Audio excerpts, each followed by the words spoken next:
पण तुम्ही जेव्हा दोघे कॉलेजमध्ये होता तेव्हा कधी सुरुवातीला असं वाटलं होतं का की भविष्यात असं काहीतरी घडेल तुमच्या बाबतीत? नाही. कधीच वाटलं नाही. तुम्हाला हो? नाही. नाही. मग कधी वाटलं? कुणाला प्रथम कुणाला वाटलं? कोणीतरी एक जण सुरुवात करतो ना या गोष्टीची. ह्यांनीच केली. शांत स्वभावाचे बरेच काय झालं सांगा आता. नाही तेच सांगेल. नाही प्रत्येक गोष्ट तीच सांगेल. सुरुवात स्वतः करायची आणि आता तीच सांगेल. सांगा लवकर काय झालं. सुरुवात तर म्हणजे मी फक्त बोललो होतो तिच्याशी पण प्रपोज तर तिनेच केला. त्यांनी घुमून फिरवून विचारलं, मी डायरेक्ट विचारलं. अरे बाबा घुमून फिरून म्हणजे कसं काय? म्हणजे काय विचार आहे पुढे जाऊन, कॉलेज झाल्यावर काय करायचंय, मग घरातले काही लग्नाचे बघतायत का, मग तुझा काय विचार आहे वगैरे असं ह्यांचं तुमच्या बाबतीत चाललं होतं. मला सांगा हे घुमून फिरून फक्त यांना विचारलं की हेच प्रश्न सगळीकडे विचारलं होता? नाही फक्त हिलाच विचारलं. हो तुम्हाला अंदाज आला होता? हा अंदाज आला होता आणि कसे फ्रेंड्स मध्ये पण चालायचं चर्चा, हे दोघं एकत्र असतात कॉलेजमध्ये येताना किंवा डबा खाताना वगैरे असं. मग व्हॅलेंटाईन डे होता त्या दिवशी प्रपोज केलं. कोणी? त्यांनी आधी इनडायरेक्टली विचारलं, मग मी डायरेक्टली विचारलं हो हो आहे माझं म्हणून. असं डायरेक्ट? हो. कुठे हो? गरवारे कॉलेजच्या इथे. कॉलेजच्या इथे लक्षात सगळं आहे ना, बोलायचं नाही ना तुम्हाला? हो लक्षात आहेच ना सगळं. कुठे कुठे फिरायला जायचे तुम्ही पुण्यात? किती वर्षाची मैत्री तुमची? जवळजवळ 15 वर्ष झाली असतील. 15? 7 वर्ष लग्नाला. 13 वर्ष झाले असतील. 7 वर्ष लग्नाला झाली. 7 वर्ष लग्नाला आणि त्या आधीचे 5-6 वर्ष. 7 वर्ष जवळजवळ 13-14 वर्षाची ओळख आहे हो की नाही? काय बदल झाला का त्यांच्यात? नाही काही नाही आहे तसे. थोडा रागीट होता आधी. म्हणजे नवरा बायकोंच्या भांडणामध्ये जास्त तो रागीट होता. तो थोडा कंट्रोल मध्ये आला. काय केलं तसं म्हणजे? काय केलं असं नाही, झाला त्याचा तोच. कशामुळे एवढा बदल झाला? एक्झॅक्ट कारण नाही माहिती. कारण नाही माहिती, बाकी सगळं माहिती आहे मुद्द्याचं आणि कारण नाही माहिती तुम्हाला. पण चांगला स्वभाव आहे. हो चांगला स्वभाव. आणि बहिणींचा स्वभाव छान छान. साधारण 7 वर्षापूर्वी जेव्हा घरी कळलं तेव्हा कसं काय? नाही आधी खूप अगेन्स्ट होते. हो कोणी सांगितलं? मीच सांगितलं घरी, माझ्या मोठ्या भावाला सांगितलं. मग तो खूप अगेन्स्ट होता. जवळजवळ आम्हाला 2-3 महिने लागले कन्व्हिन्स करायला. हे पण घरी येऊन गेले. तुमच्या घरी कसं कळलं? माझ्या घरी मीच सांगितलं आणि तसं घरून काही विरोध नव्हता. पण मग तुम्ही तुमच्या घरी सांगितल्यावर प्रतिक्रिया थोडी उग्र आली. हो स्वाभाविक आहे, येते मुलीच्या घरी म्हटल्यावर येते. आणि माझ्या भावाशी जास्त जमायचं त्यामुळे मी त्यालाच आधी सांगितलं होतं. तेव्हा भावाचं लग्नही झालं होतं, वहिनीलाही माहिती होतं. नाही पण मग भाऊ त्यांना भेटायला नाही गेला?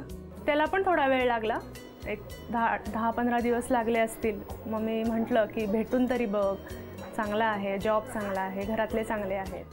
आता तुम्ही वकिलाच्या भूमिकेत आहात. हा हो. तुम्ही त्या औंच्या ताई खूप धांदरट आहे आणि खूप चंचल आहे. चालताना पण सावकाश नाही चालणार, अगदी पाय आडखडून पडणार इतकी धांदरट आहे. आरोप मान्य आहे?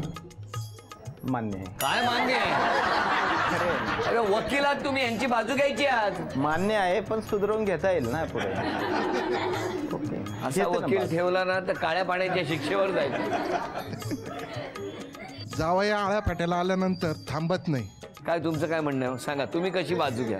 काही कामानिमित्त वगैरे आणि नाही, जावयांना शक्यतो माहेरी राहिलेलं आवडतच नाही. त्यामुळे नाही शक्यतो. तुम्ही राहिलेलं आवडत नाही? नाही मी राहिलेलं आवडतं पण ते नाही.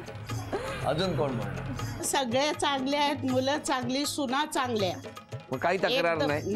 नाही काहीच नाही, बिलकुल नाही. काय नाही, काय जर चूक झाली तर तिथंच बोलून दाखवायचं. बरं मला एक सांगा, मुलगा आणि मुलगी म्हणजे सून ही मुलगीच असते बरोबर आहे? तो मुलगा आहे तुमचा.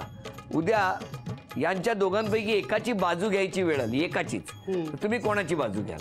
दोघांची. पण समजा एक खेळ आहे, खेळ, या खेळामध्ये दोघांपैकी एकाच्याच बाजूला उभं राहायचं झालं, आता एक तर तिथे उभं राहणार किंवा इथे उभं राहणार, तुम्ही कोणाच्या बाजूला उभं राहणार? मध्ये मध्ये नाही.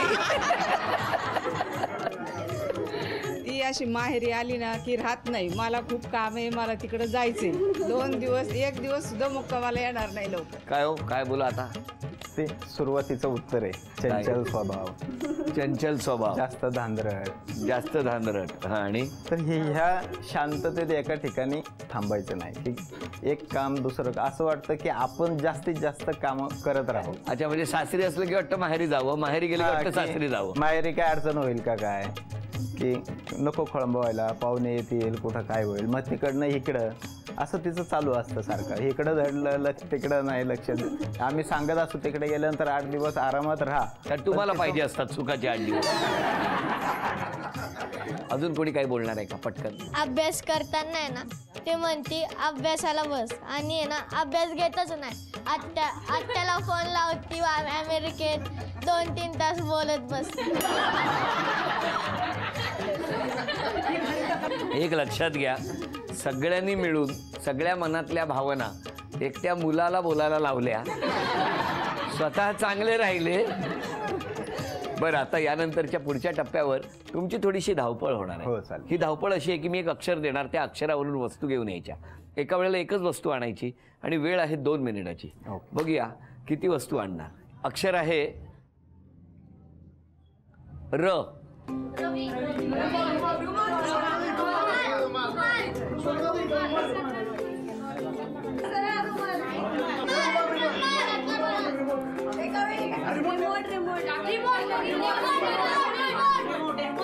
काही दिलेल्या वस्तू बाद आहेत, द्यायच्या नाही.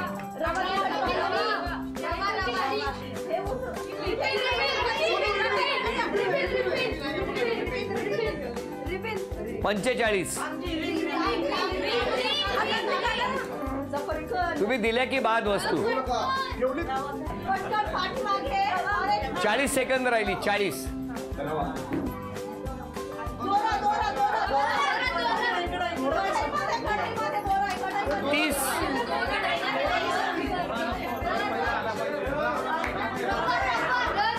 रबर, रंग,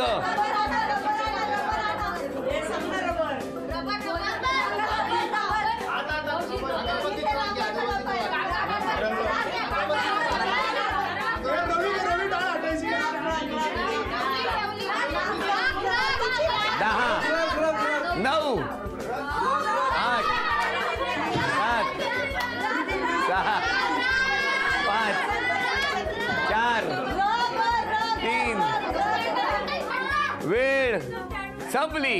बघूया आता काय काय आणलंय.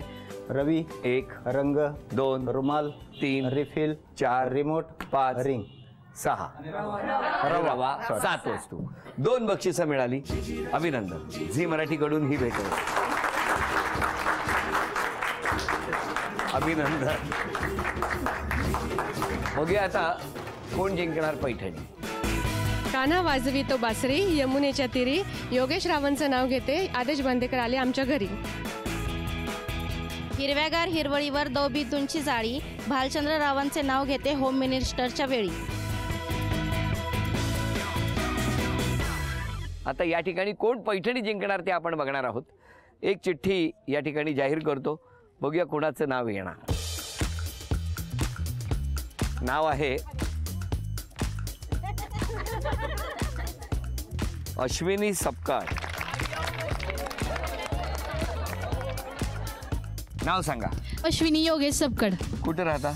इथं कडजाई मातेच्या मंदिराजवळ. बालपण कुठलं तुमचं? माझं बालपण जळगाव खानदेश. माहेरचं नाव? अश्विनी भिकाजी दाढी.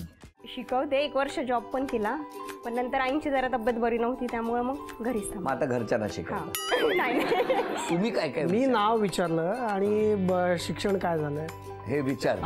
माहिती होतं, वाचून गेला होता तरी पण विचारलं. फॉर्मॅलिटी. काय बोलायचं.